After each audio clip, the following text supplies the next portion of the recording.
falyanzuril insanu mimma khuliq. Falyanzuril insan, lihatlah hai manusia, mimma khuliq, dari apa dia diciptakan. Kita disuruh melihat diri kita sendiri. Kita ini apa sih? Kita ini dibuat dari apa? Ya. Falyanzur, nadhara, yanzuru, nadhara itu melihat. Melihat itu bisa melihat dengan mata, bisa melihat dengan pikiran. Nadhara kita adopsi dalam bahasa Indonesia yang berarti melihat dengan pikiran. Kata apa itu Pak Dadang? Oh, tidak merespon ya. Kata apa Pak Dadang? Nadhara dalam bahasa Indonesia menjadi nalar. Zuhur, dha jadi al-lahor. Nazar menjadi nalar. Nah, itu jadi melihat dengan pikiran. Falyanzuril insanu mimma khuliq. Lihatlah manusia dibuat dari apa? Mimma indafiq, dari air yang mengalir dengan deras. Ya, kita menyaksikan beberapa air dari kita itu keluarnya itu dengan tekanan. Kalau kita buang air kecil dengan tekanan, kita di dalam pernafasan, saluran pernafasan kita kalau kotor, lalu Allah memberikan cairan, ingus, terus kemudian kita geli, lalu hajik gitu, itu kecepatan udaranya itu luar biasa. Ya, jadi dengan tekanan-tekanan seperti itu.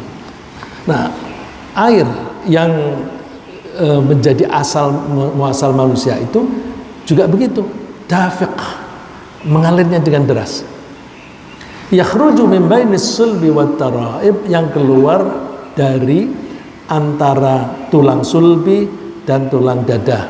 Ini kalau mau menjelaskan ini lebih baik para dokter ya, yang mempelajari tentang anatomi, biologi, sehingga para dokter dan para ahli ilmu hayat itu akan lebih fasih menerangkan itu.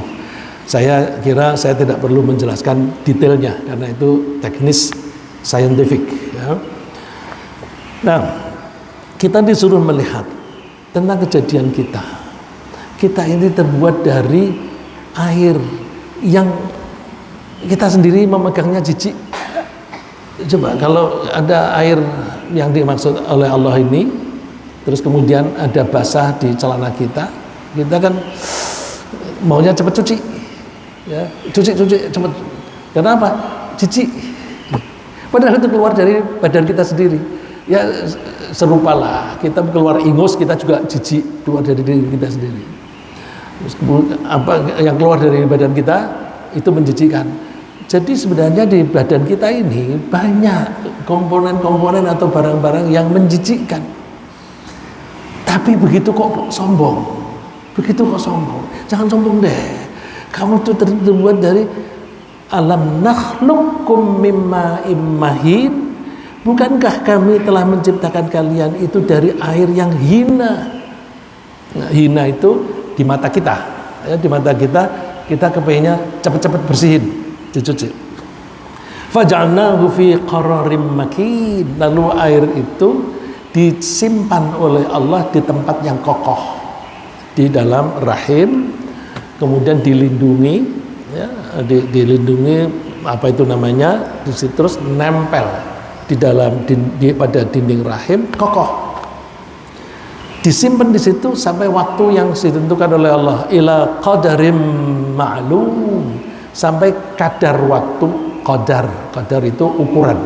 Ya, qadar bisa berarti kekuasaan. Kalau kita bilang qadarullah itu kekuasaan Allah, tapi kalau qadar di sini artinya kadar, ukuran. Ukuran itu bisa ukuran jumlah, bisa ukuran volume, bisa ukuran waktu. Di sini ila qadarim ma'lum, ukuran waktu. Ukuran waktu yang sudah ditentukan oleh Allah. Faqadarna fa ni'mal qadirun. Kamilah yang membuat perkiraan-perkiraan itu, yang membuat ketentuan-ketentuan itu, dan Allah adalah penentu yang paling baik. Allah menciptakan manusia itu bertahap. Ya, yakhluqukum fi butuni ummahatikum khalqan min ba'di khalqin fi dhulumatin thalath. Allah itu menciptakan kalian di perut ibu kalian, satu kejadian ke kejadian yang lain, dari cairan berubah menjadi, ini kalau orang suka menerjemahkan segumpal darah, tapi banyak dokter yang menyangkal nggak pernah ada proses segumpal darah. Ya, Allah menyebutnya alaqah. Alaqah itu bukan jenis barang, tetapi alaqah itu perilaku. Alaqah itu sesuatu yang menggantung, yang menempel. Jadi setelah pembuahan kemudian dilindungi, ada lapisan, kemudian nempel pada dinding atau di rahim ibu, dan di situ kokoh di situ. Fi dzulumatin thalath, di tiga kegelapan. Tiga kegelapan. Ada dinding rahim, terus ada rongga perut. Ya. Jadi kegelapan ditambah kegelapan lagi disebut oleh Allah itu ada tiga. Dzalikumullahu rabbukum lahul mulk. Itulah Allah, Tuhan yang mengatur kalian. Rabbun itu Tuhan yang mengatur, yang menciptakan dan mengatur. Lahul mulk, hanya milik Allah lah kekuasaan atau kerajaan. La ilaha illahu, tidak ada Tuhan kecuali Dia Allah. Tidak ada siapapun selain Allah yang bisa menciptakan. Jangankan menciptakan bayi, coba ciptakan satu butir pasir saja. Siapa yang bisa? Satu butir pasir yang sekecil itu, gak ada yang bisa. Orang hanya bisa mengambil pasir dari tanah, dari laut, dari sungai. Ini pasir, oh, kamu ngambil, bukan membuat. Kalau namanya membuat itu dari tidak ada sampai ada. Oleh karena itu, karena Allah satu-satunya yang menciptakan, maka selayaknya hanya Allah satu-satunya yang disembah. Fa'anna tusrafun, bagaimana kalian itu terpalingkan? Kalian tidak menyembah kepada yang berkuasa, menciptakan dan mengatur, malah menyembah yang kamu anggap manusia sudah meninggal, yang kamu anggap sudah meninggal. Ini mereka menganggap sudah meninggal, disembah. Yang hidup aja tidak bisa menolong, apalagi yang sudah meninggal. Bahkan ada patung-patung yang tidak bisa berbuat apa-apa, disembah. Itu namanya terpalingkan. Jadi kita mesti menggunakan akal kita dengan baik. Terus ada tahapan-tahapan yang digambarkan oleh Allah, berapa lama dan apa yang terjadi. Inna ahadakum yujma'u khalquhu fi batni ummihi 40 yawman nutfah thumma yakunu 'alaqatan mithla dhalik thumma yakunu mudghatan mithla dhalik. Nah, coba kekomplekan kekomplekan ciptaan Allah.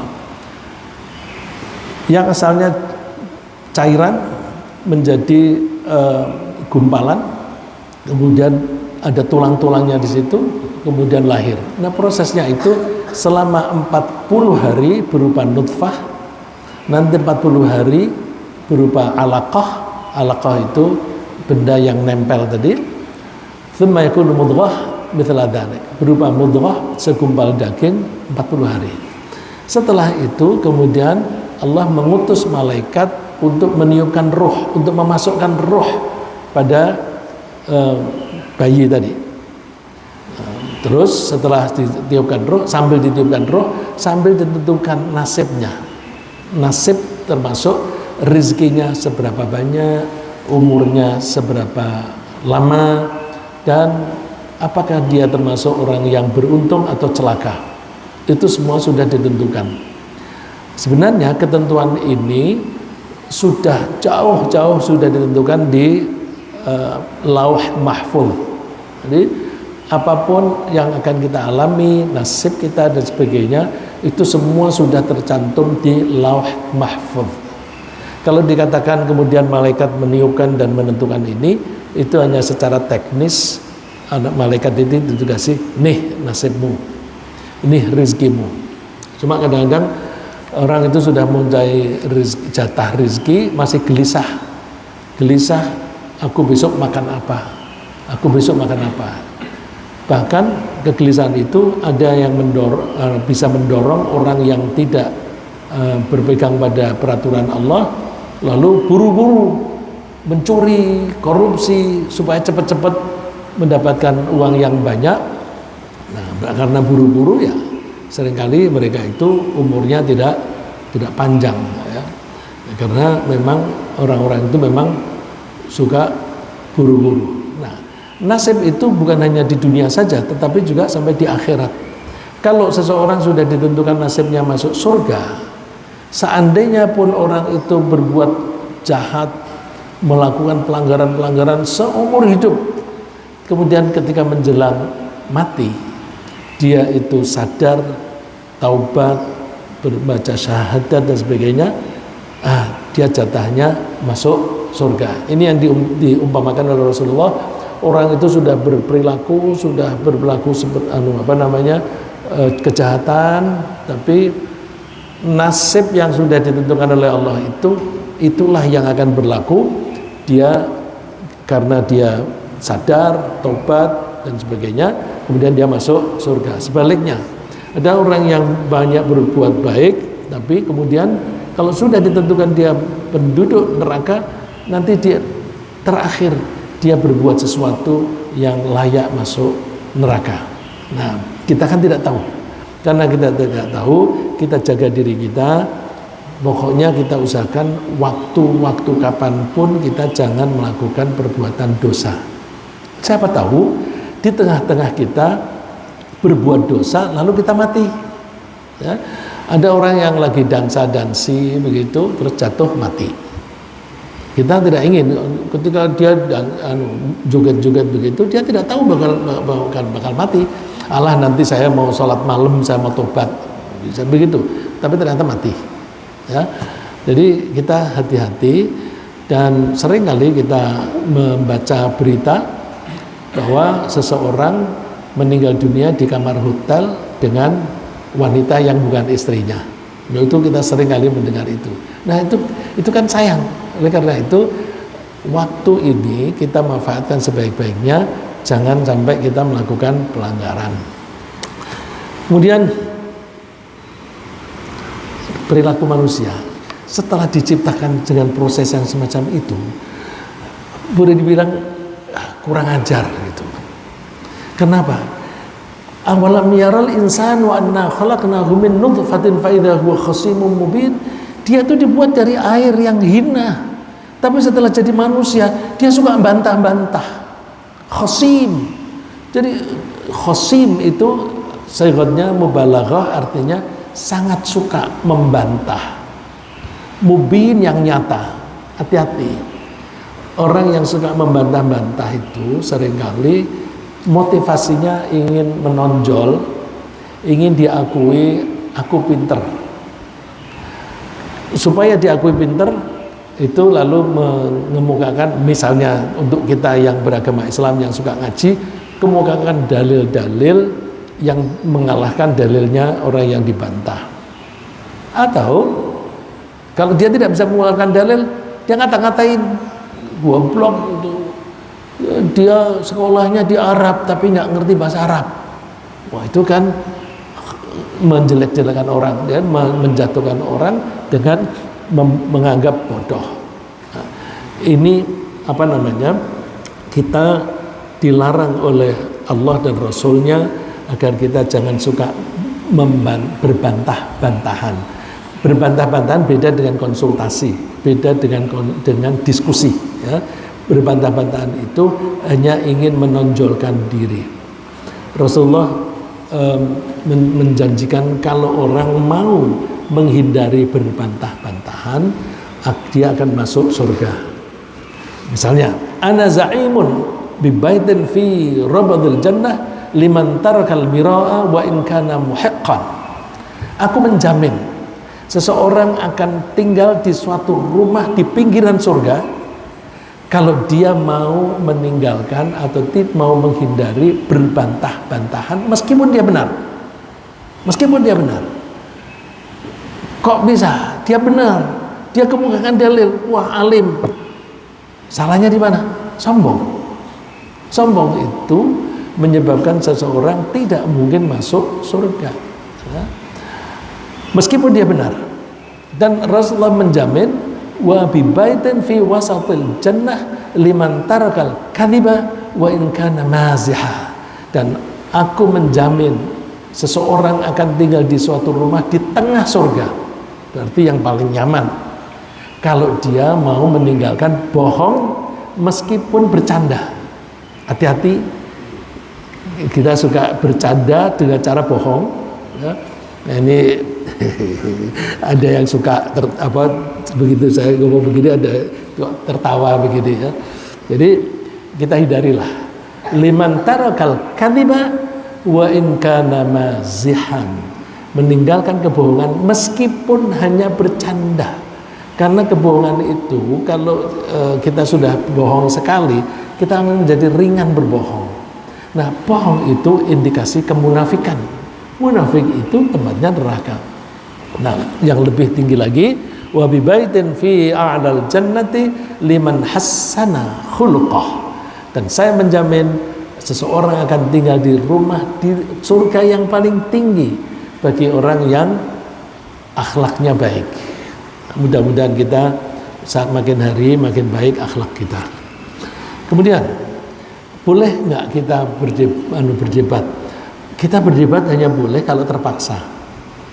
Tapi itu pun harus dilaksanakan dengan cara yang baik.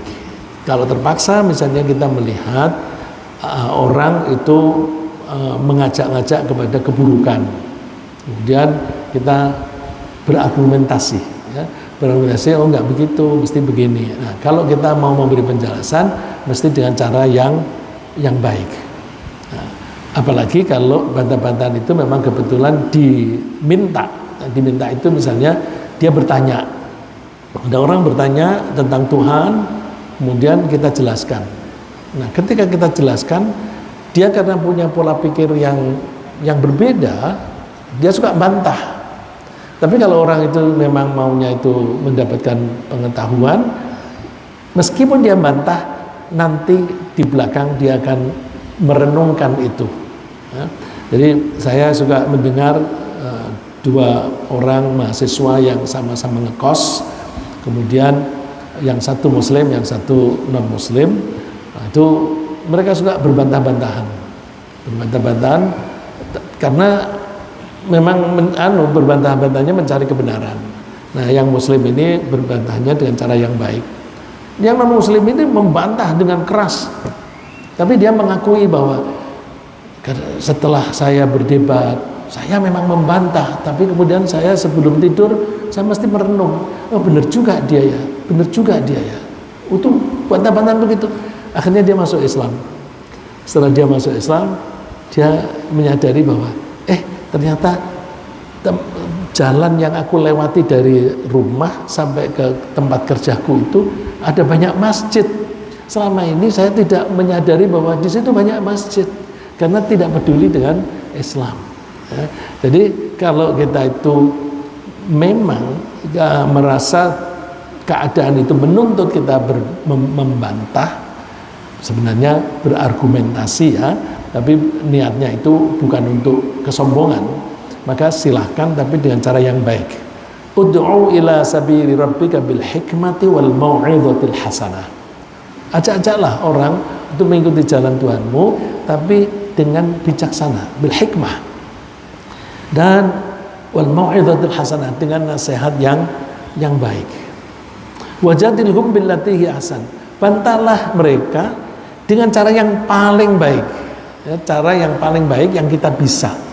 Jangan dengan cara mencemooh, karena kalau kita mencemooh seseorang meskipun kita benar, cemoohan itu menyakiti hati. Bagaimana kita bisa memasukkan ide yang bagus kepada orang yang sakit hati? Maka kalau kita ingin menasihati, jangan dengan cara mencemooh. Ini banyak kita saksikan di YouTube. Orang ingin mengoreksi pejabat, mengoreksi penguasa, tapi dengan maki-maki, ya nggak efektif. pesannya benar, pesannya bagus, tapi maki-maki itu membuat orang sakit hati. Karena sakit hati, meskipun isinya itu bagus, itu tidak diadopsi, tidak diambil. Inna rabbaka huwa a'lamu biman dhalla an sabilihi wa huwa a'lamu bil muhtadin. Allah tahu siapa yang memang berbakat sesat dan mengetahui yang berbakat mendapatkan hidayah. Kemudian banyak orang yang suka berdebat itu tanpa membekali diri dengan ilmu pengetahuan yang cukup, atau orang suka mengatakan tidak punya otoritas di bidang itu. Innal ladzina yujadiluna fi ayatillahi bighairi sultanin atahum in fi sudurihim illa kibrum ma hum bibalighi. Orang-orang yang suka mendebat ayat-ayat Allah. Kalau dikatakan ayat-ayat Allah ada dua macam. Ada ayat firman Allah yaitu Al-Quran. Ada ayat fenomena alam. Semua fenomena alam itu adalah ayatnya Allah. Karena semua benda-benda yang diciptakan oleh Allah di dalam alam raya ini memberi indikasi kekuasaan Allah. Coba kita ambil salah satu saja unit ciptaan Allah, pasti ada gunanya, pasti dia punya fungsi, punya tugas di dalam melestarikan alam raya ini. Ya, untuk melestarikan alam raya ini, Allah menciptakan benda-benda yang saling mendukung. Mendukung itu kadang-kadang kesan kita itu seperti membunuh, ya, seperti harimau. Harimau membunuh. Tapi membunuhnya harimau itu untuk kelestarian alam, untuk kelestarian alam. Jadi kalau kita mau melihat satu masalah, jangan satu sisi. Ada sisi negatif, ada sisi positif. Nah, Allah itu kalau menciptakan itu untuk maksud yang baik. Nah, orang yang suka membantah-bantah ayat-ayat Allah, baik ayat di dalam Al-Quran maupun fenomena alam, tanpa dibekali dengan ilmu pengetahuan yang cukup, itu biasanya orang itu sombong. Kibrun itu kesombongan. Dia merasa pinter padahal dia nggak pinter. Itu in fi sudurihim illa kibrum ma hum bibalighi. Di dalam hatinya itu ada kesombongan, merasa besar yang dia tidak nyampe. Jadi orang yang sombong itu sebenarnya dia merasa hebat padahal dia tidak hebat. Dia merasa pinter padahal dia tidak pinter, dan sebagainya. Nah, kita dianjurkan oleh Allah untuk mohon perlindungan. Fasta'idz billah, mohon perlindunganlah kepada Allah agar kita dilindungi dari perdebatan. Innahu huwas samiul basir, sungguh Allah itu maha mendengar dan maha melihat. Kemudian orang yang suka mendebat itu diancam ke neraka. Kalau tadi Rasulullah menjamin orang yang mau menghindari perdebatan itu dijamin masuk surga. Nah, orang yang suka berdebat itu dimasukkan ke neraka. Wa minan nasi may yujadilu fillahi bighairi ilmin wa yattabi'u kulla syaitanin marid. Kutiba alaihi annahu man tawallahu fa annahu yudhilluhu wa yahdihi ila 'adzabis sa'ir. Di antara manusia ada orang yang suka membantah-bantah mengenai Allah tanpa ilmu pengetahuan, dan mereka hanya mengikuti ajakan setan saja, mengikuti hawa nafsu saja. Orang-orang semacam itu maka akan menjadi makin sesat, dan mereka akan tinggal di neraka yang menyiksa.